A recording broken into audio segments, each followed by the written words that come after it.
Today I actually had a pretty dramatic day, but coding can make us centered, right? Okay, cool. So today's problem is called frequency of the most frequent element. So we're given an array of integers, and we are also given integer k. Now we want to return the frequency of the element that occurs in the most in the array. This k means that we can perform at most k operations such that in each operation we can choose any index, which basically means any number, and we are able to increase the element at that index by 1. So we have an array of numbers, and we have a quota of operations to increase any number by 1, and we want to find the maximum frequency after those operations. So now let's look at some, after we understand the problem, and we can ask about like operations, we can ask about inputs, input size, as well as how the input is given, and I think it's pretty clear what's the input and output. Now we can think about the solutions. Let's try to visualize the examples. So for example, if we're given 1, 2, and 4, and we know we have 5 operations. What this means is we can spend the first 3 operations try to increase 1 into 4, and spend the rest 2 operations trying to increase 2 to 4 as well. In the second example, we have 5 operations. We can actually increase the first one into 3, which will cost 3, and then it will be 4, 4. But we couldn't increase both to 8 anymore, since it would cost us 4 and 4 plus 7. So some of the insights include the most frequent number. So in order to get the most frequent number, we need to increase all smaller number to n using k operations. Okay, so the natural first step is to sort, which will take O and log n. And step 2, after we sort, we basically want to find how many numbers, what is the maximum window size that with k increase, the total sum is equal to numbers j times the window size, right? Times the frequency of the number. Okay, cool. So within sliding window, the time complexity will be O(n).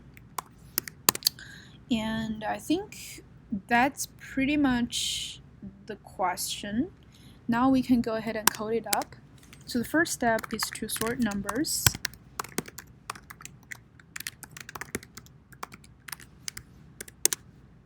The second step is to use a sliding window.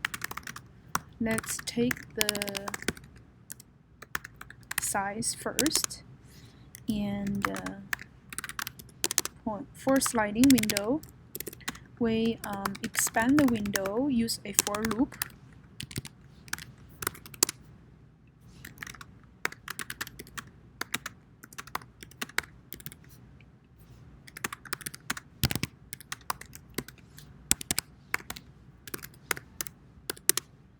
And when this criteria, when there isn't enough operations to reach this goal,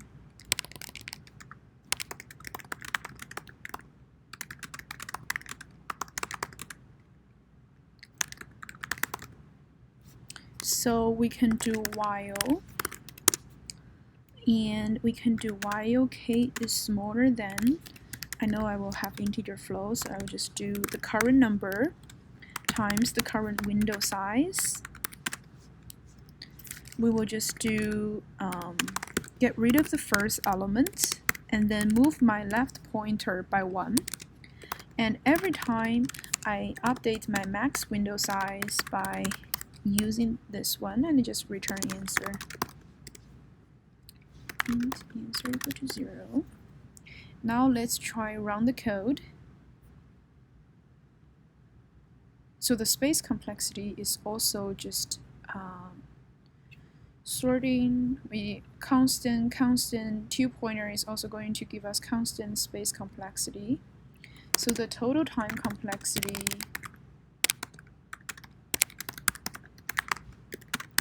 would be n log n, and space complexity would just be constant. I think the major takeout is that to gain some insights from this problem and reduce this problem to a sliding window one, and we can just apply this template to expand the window by moving the right pointer, to shrink the window by moving the left pointer, and keep updating the optimal window size. Now let's try to submit it. Oh, okay. So it says we have signed integer overflow because when I do need to change my input into long. Okay, now it works. Cool. That's it for this question.